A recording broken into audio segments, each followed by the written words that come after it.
अस्सलाम वालेकुम नाज़रीन, मैं हूं नईम खान। अपने डिजिटल प्लेटफॉर्म पर आपको खुशामदीद कहता हूं। नाज़रीन, उम्मीद है कि आप खैरियत से होंगे और अल्लाह आपको खैरियत से ही रखे। नाज़रीन, वीडियो में आगे बढ़ने से पहले वो जो मेरी हमेशा रिक्वेस्ट होती है कि हमारे चैनल को सब्सक्राइब करना मत भूलिएगा, बेल आइकन को प्रेस कर दीजिएगा और वीडियो अच्छी लगी तो लाइक और शेयर ज़रूर कीजिएगा। नाज़रीन, दुनिया इस वक्त अजीब मखमसे का शिकार हो गई है। हर तरफ परेशानी ही परेशानी है और ट्रंप इंतज़ामिया कि वो उसके सर पर जो ही नहीं रेंग रही। पूरी दुनिया परेशान है, यानी मुआशी सूरत हाल पूरी दुनिया की ख़राब हो गई है। क्या आप देख ही रहे हैं, सुन भी रहे हैं नाज़रीन। लेकिन ये जो तज्ज़िया होता है नाज़रीन, जो मैं आपके सामने बयान कर रहा हूँ, ये एक ऐसा तज्ज़िया नहीं। ख़बरें तो आप टीवी पे देखते ही रहते हैं, हर घंटे घंटे बाद आपको ख़बर मिल जाती, लेकिन उस पर एक जो जानदार तज्ज़िया होता है, जो यानी कि कहते हैं ना कि कुरान की जो आयत होती है उसके बाद फिर उसकी तफसीर की जाती है। तो तफसीर की अहमियत होती है नाज़रीन। कुरान की तो सबसे बड़ी बात है, चूँकि कुरान की आयत पे तफसीर होती है, तो इस तरह ख़बर पे हमारा एक तज्ज़िया होता है। तो नाज़रीन, उस तज्ज़िये के मुताबिक जो सूरत हाल है कि इस वक्त हर मुल्क परेशान है, हर शख्स परेशान, हर जी होश परेशान है। मुझे तो लग रहा है कि ये जो चिड़िया, कव्वे, चुड़ैलें और कबूतर, ये भी लगता है परेशान है। इनकी भी सूरत हाल बड़ी दिगरगूं हो गई है। लेकिन जो ट्रंप इंतज़ामिया है वो तो ये मानने को तैयार ही नहीं है कि उन्होंने कोई गलती कर ली है। वो तो कहते हैं कि हमने तो सही किया है, लेकिन वो कहते हैं ना, उतों कह देना कि नहीं नहीं, अंदरों परेशान होना। सूरत हाल इस वक्त वही हो गई है कि इंतज़ामिया, ये जो ट्रंप इंतज़ामिया, ये मानने को तैयार नहीं कि हमसे कोई गलती की है, लेकिन अंदरों मनदे ने कि साढ़े को एक ही पैड़ हो गया। नाज़रीन, दूसरी जानब ईरान की तरफ से बहुत सारे मिसाइल UAE में फेंके गए हैं और बड़ा हमला किया गया है। और वो हमला अल फजीरा जो उनका इलाका है, उसकी जो बंदरगाह है, वहाँ पे किए गए हैं। फ़िलहाल तो कहते हैं कि कोई इतना नुकसान है, कोई जानी नुकसान नहीं हुआ, लेकिन ये चूँकि रिपोर्ट करते हुए जंग में ये बताने से गुरेज किया जाता है कि कितना नुकसान हुआ है और एक्सपेक्टेड खुदा ना खास्ता कोई डेथ या कोई ज़ख्मी जो सीरियस इंजर्ड है वो कितने, वो कम ही बताए जाते हैं। जैसा कि आजकल आप देख रहे हैं कि जितने भी बम फेंके जा रहे हैं, जब ईरान की बारी आती है तो ये कहा जाता है 20 शहीद हो गए, 25 शहीद हो गए, लेकिन जब इसराइल की बारी आती है तो कहते हैं जनाब 200 बंदा ज़ख्मी हो गया। यानी कोई बंदा भी ये बताने को तैयार नहीं है कि सूरत हाल इस वक्त क्या है। अच्छा, अब जो फजीरा पे जो हमला किया ईरान ने, उसके पीछे भी एक स्टोरी थी। ईरान ने एक बात कही थी कि मुझे किसी भी इस्लामी मुल्क से या ब्रादर जो इस्लामिक कंट्री है, मुझे उसके मुल्क से या उसके शहरियों से मुझे कोई नहीं लेना देना, ना ही मेरा कोई ऐसी परेशानी है। लेकिन वहाँ की ज़मीन को अगर ईरान के ख़िलाफ़ इस्तेमाल किया गया तो ईरान हक रखता है उसका जवाब देने का। अब ये कहा गया कि वहाँ पे चूँकि अल फजीरा में अमेरिकी अड्डा मौजूद है और वहाँ से ईरान पर हमला किया गया है और ईरान ने फिर उसका बदला लिया। नाज़रीन, मुझे समझ नहीं आती कि खलीजी ममालिक एक तरफ तो कह रहे होते कि जनाब हमने कोई ऐसी हरकत नहीं की और ना ही करेंगे, यानी मुझे ये समझ आ रही है इस वक्त कि ये जानबूझ के किया जा रहा है। यानी वो कहते हैं ना कि जनाब मैंने परसों ये कहा था ना कि वो आका जो उनसे हैं, आका अमेरिका, उनसे डरते हुए और उनसे खौफ खाते हुए और वो ये हरकत कर रहे हैं कि इधर से ही हमले करवाए जा रहे हैं। लेकिन ईरान फिर बचा तो नहीं है। ईरान ने तो एक दफ़ा पूरे मैंने अर्ज़ किया था ना नाज़रीन कि ईरान ने वो नब्ज़ पकड़ ली है पूरी दुनिया की। अब तो लग ये रहा है, बल्कि मैं अपने प्रोड्यूसर साहब से बात कर रहा था तो मैंने प्रोड्यूसर साहब से ये कह रहा था कि लगता है भाई शाह जी कि ईरान ने नब्ज़ नहीं फड़ी बल्कि शहर रग फड़ ली है और लगता है कि हुणे किधरे गला ही ना कट छड़े, चूँकि नज़र तो ऐसा ही आ रहा है। अब ये खलीजी ममालिक बार बार ये कहते हैं कि जी हम अपनी सरजमीन इस्तेमाल नहीं होने दे रहे और फिर अमेरिका की हाँ में हाँ मिला के हरकतें किए जा रहे हैं। तो फिर ईरान को फिर राइट तो है ना, यानी कोई भी मुल्क हो, यानी कोई बंदा भी होगा आम, उसके साथ अगर ज्यादती की जाएगी तो फिर वो बंदा भी तो ज्यादती का जवाब अच्छा कब तक खामोश रहेगा। अब देखो ना, कब तक तू ऊंची आवाज़ में बोलेगा, तेरी खातिर कौन दरीचा खोलेगा। अब मुझे ये समझ आ गई है कि ईरान अब छोड़ेगा नहीं। मैंने पहले हमेशा अर्ज़ किया कि ईरान अब छोड़ेगा नहीं। अगर ये सारी दुनिया सुलह की बात करते हैं तो सुलह के लिए भी उनकी शराइत हैं और वो कहते हैं शराइत हमारी अपनी होंगी। अब कल ट्रंप साहब ने यह कह दिया कि ठीक है लेकिन वो अपनी शराइत नरम करें। भाई नरम करने की क्या बात है, जो आपने पाबंदियां लगा रखी हैं उन्होंने कहा ये हमारी पाबंदियां ख़त्म करें। और दूसरी बात यह है कि इंटरनेशनल गारंटर है बीच में बैठ के कि आप इस तरह की जो हमाकत और जो हरकत आपने इस वक्त कर ली है ये जंग की, आइंदा नहीं करेंगे। तो अब मज़ा तो आया ना। अगर कुछ दुनिया कह रही है, अच्छा इस वक्त सूरत यार नाज़रीन है कि स्टेट ऑफ हॉर्मोज जो है स्टिल क्लोज्ड, और तकरीबन 1000-1500 जहाज़ वहाँ पे खड़े हुए हैं, और 20 ऑयल के जो टैंकर्स हैं वो भी खड़े हुए हैं, लेकिन सब खामोश। वो कहते ने एक ही सफ़ में खड़े हो गए महमूद और यास।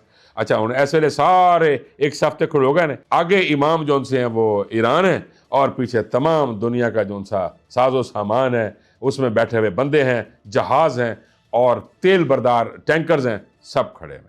जरूरत नहीं हो रही किसी की। और ट्रंप साहब ये कह रहे हैं अपने नेटो कंट्री से कि जनाब मेहरबानी करें स्टेट ऑफ हॉर्मोज जो सी है उसे खुलवाएं।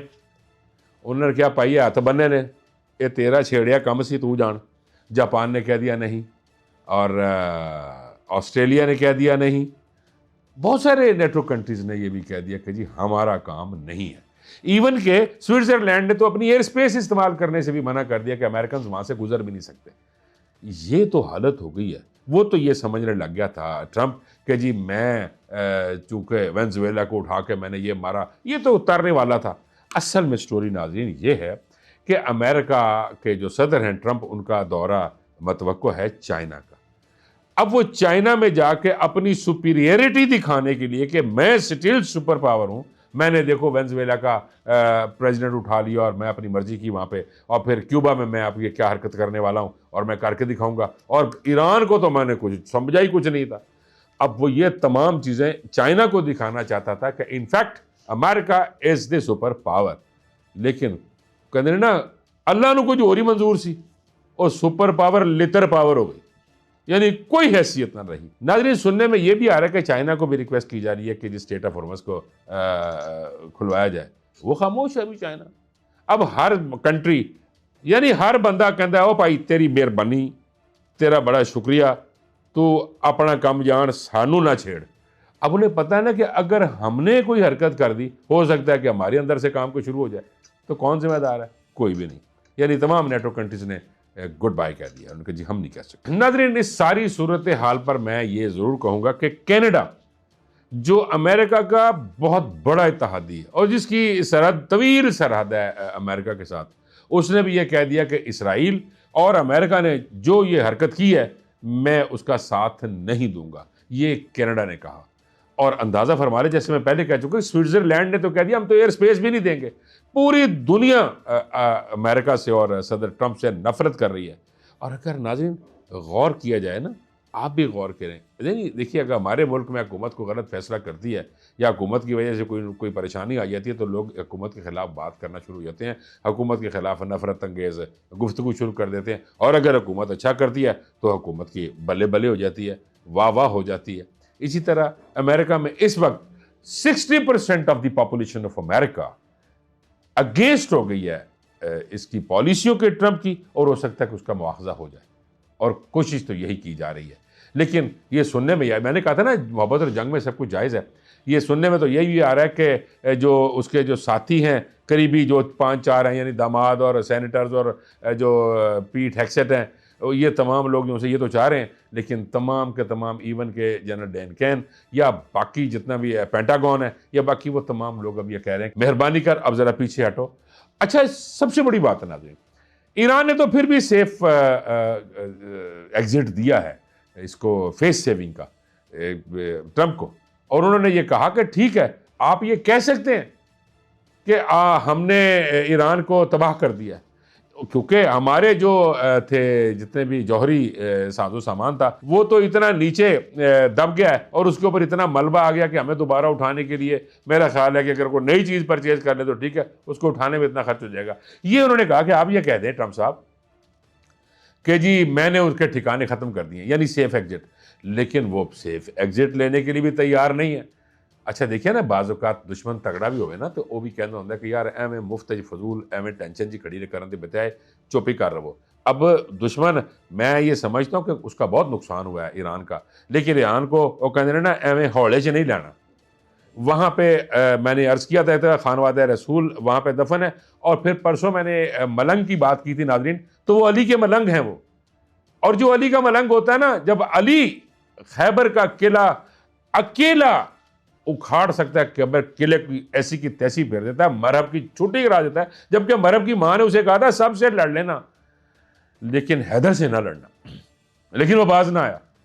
इसी तरह मेरा ख्याल है कि ट्रंप को भी ये कहा गया होगा कि इनसे पंगा ना ले ली ईरानियन से, लेकिन उसने इसराइल के कहने पर यह पंगा लिया और फिर अल्टीमेटली दुनिया में जलील हुआ, रुसवा हुआ। हम जहाज भेजते हैं और साथ सिक्योरिटी भी भेजते हैं और साथ इंश्योरेंस भी दे देते हैं, कोई भी नहीं हिला। यानी ट्रंप साहब आपकी हैसियत तो ये होगी अब कि अब आपके कहने पे कोई जहाज क्या, उसने चलना क्या, वो हिला तक नहीं, वो पानी के थपेड़ों से तो हिल रहा है, वैसे नहीं हिला वो। आपके कहने की तो अब ये सूरत हाल हो गई। अब स्पेन की भी सूरत हाल देख रहे हैं नाज़रीन, मैं पूरे कंट्रीज की बात कर रहा हूँ, पूरे वर्ल्ड की बात कर रहा हूँ। स्पेन जो है वो अपने जो उसने अड्डे हैं उसके उस पर नज़रसानी कर रहा है कि भाई अमेरिका के जो अड्डे हैं मैं उस पर नज़रसानी करता हूँ और मैं नहीं चाहता कि मेरे कंट्री से कोई ऐसा हमला हो जिस पे खुदा ना खास्ता कोई ऐसी बात हो जाती है तो स्पेन पे पूरा वर्ल्ड थू थू ना करे। वो भी सोचना शुरू हो गया कि नहीं भी मैं भी अब नज़रसानी कर रहा हूँ, मैं भी अपने डिस्मार्क करने नहीं दूंगा। अब वो जो कह रहे थे कि जी अपना हुर्मुज़ को खुलवाया जाए, अब जापान को जब कहा तो जापान की वज़ीर ट्रांसपोर्ट ने कह दिया कि जापान कभी भी अपना हुर्मुज़ की तरफ कभी रुख भी नहीं करेगा। भाई तुसी जापान नू तरला कर रहे हो तो जापान नाल जिहड़ी तुसी 1945 की थी वो कट की थी, वो आज तक वो दर्द नहीं भूले। आज भी वो दर्द उनको उस मौसम में जिस वक्त आपने हिरोशिमा और नागासाकी में जिस मौसम में आपने वहाँ बमबारी की, एटम फेंका था, उस वक्त का जब भी याद करते हैं तो उनको वो कराहते हैं और दर्द उनको आज भी महसूस होता है। और आज आप कह रहे हैं कि जी दर्द खुलाएं जाके। वो फिर मुझे ख्वाजा साहब की बात याद आ जाती है, ख्वाजा आसिफ साहब की, कोई शर्म होती है, कोई हया होती है, यानी ना आपके अंदर शर्म है ना आपके अंदर हया है। मैं तो नाज़रीन ये कहूँगा कि दुनिया ने अमेरिका को तनहा कर दिया, पीछे छोड़ दिया। अमेरिका ये समझता था कि दुनिया मेरा साथ देगी, लेकिन इस वक्त जो सूरत हाल है, करंट सिनेरियो, करंट सिचुएशन में जो सूरत हाल है वो ये है कि अमेरिका दुनिया में तनहा हो गया और तमाम दुनिया की जो मोहब्बतें हैं, उल्फतें हैं, चाहते हैं, वो ईरान के साथ हो गई, क्योंकि ईरान सही लड़ा है। नाज़रीन दिलेरी के साथ लड़ना बड़ी बात है। नाज़रीन मुझे इमरान खान साहब का भी वो बात याद आ रही है कि उन्होंने कहा था कि इंडिया को हम तबाह कर देंगे, और अगर सारी दुनिया ने इंडिया का साथ दिया और हमें खुदा ना खास्ता अगर हार आ जाती है तो हम बहादुर शाह जफ़र की तरह नहीं मरेंगे, हम टीपू सुल्तान की तरह मुकाबला करेंगे। ये इमरान खान का कहना था और ईरान भी आज वही कह रहा है कि अगर कुछ ना, वो कह रहे हैं जब कुछ ना बन सका तो मेरा दिल बना दिया, तो जो कह रहे हैं कि हमारे पास अगर कुछ भी नहीं रहेगा तो हम फिर तुम्हें लड़के दिखाएंगे। और ईरान ने तो नाज़रीन क्या किया है, वो कहते नहीं जैसे हमारे पाकिस्तान में या बाकी जगह पे मुख्तलिफ़ किस्म के जो छोटे छोटे हथियार हैं, पिस्टल है या बाकी चीज़ें हैं, उन्होंने भी अपने पूरे जो लोग हैं उनको, यानी जो जैसे पुलिस हो गई या जैसे IB है, इंटेलिजेंस ब्यूरो है, इस तरह उन्होंने तमाम लोगों को भी ये तमाम चीज़ें दे दी हैं कि अगर खुदा ना खास्ता कल को कुछ मसला मिसाइलों का हो जाता है, कोई जाता है, तो फिर वो ज़मीन में आते हैं तो ज़मीन में उनके साथ लड़ेंगे।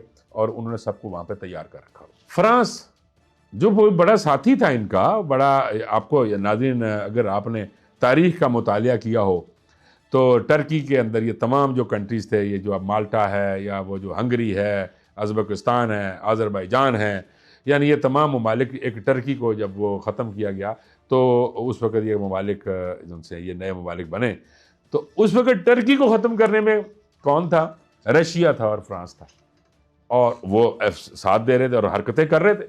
आज वो फ्रांस भी अमेरिका को ठेंगा दिखा रहा है। नाज़रीन आखिर में मैं आपको ये बताता चलूँ कि अमेरिका ने जो इंडिया की है जो तंजीमें हैं, खुफिया तंजीमें RSS और रॉ, उन पर पाबंदी लगाने की सिफारिश कर दी है। अमरीकी कमीशन के मुताबिक इनके असासों पर पाबंदी लगाई जाए और इनको, यानी इनके जितने भी बंदे हैं वो, यानी RSS और रॉ के, उनकी अमेरिका के अंदर पाबंदी लगाई जाए कि वो वहाँ नहीं आ सकते। ये हैसियत कर दी है क्योंकि हरकतें गलत, वो कहते हैं जड़ा गलत करेगा उसके साथ गलत होगा। अब ये गलत करते थे और जिसके ईमा पर कर रहे थे, यानी जिसके साथ मोहब्बत रखते थे। एक तरफ तो वो मुझे याद आ गया वो जो फरमा रहे थे उस दिन मोदी साहब के फादरलैंड है इसराइल और मदरलैंड है इंडिया, और अमेरिका से कह दिया कि ये ब्रदरलैंड है। तो ही ब्रदरलैंड ने उन्हें कहता है कि भाईजान तुसी गंदे भरा हो, लिहाजा तुसी इत्थे नहीं आ सकते, और उन्होंने अमेरिका में आने पर उनकी पाबंदी लगा दी। और जो कमीशन है उसने ये भी सिफारिश की कि इनके असासों को मुंजमद कर लिया जाए। यानी इंतहा पसंद हिंदुओं के हमले से कोई भी महफूज नहीं रहा।